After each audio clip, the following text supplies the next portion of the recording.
Hey guys, it's Mari from Majo. Today we're in Custer State Park in South Dakota, one of the most beautiful and wild places in America. If you thought the Badlands were epic, wait until you see what's roaming around here. This is the park's crown jewel, Wildlife Loop Road. And yes, it lives up to the name. You'll see bison everywhere, crossing the road, chilling in the fields, even surrounding cars like they own the place. And honestly, they kind of do. But it's not just bison. You'll find pronghorn antelope, elk, bighorn sheep, prairie dogs, and of course the famous begging burros who walk right up to cars looking for food. It's like the ultimate safari, but in South Dakota.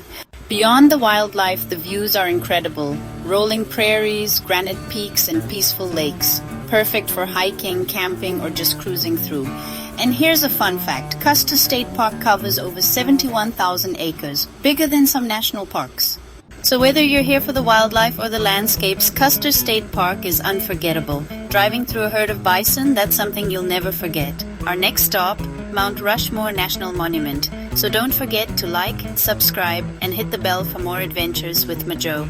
Until next time, stay smart, stay safe, and stay curious. And thank you for watching. Mari here, signing off.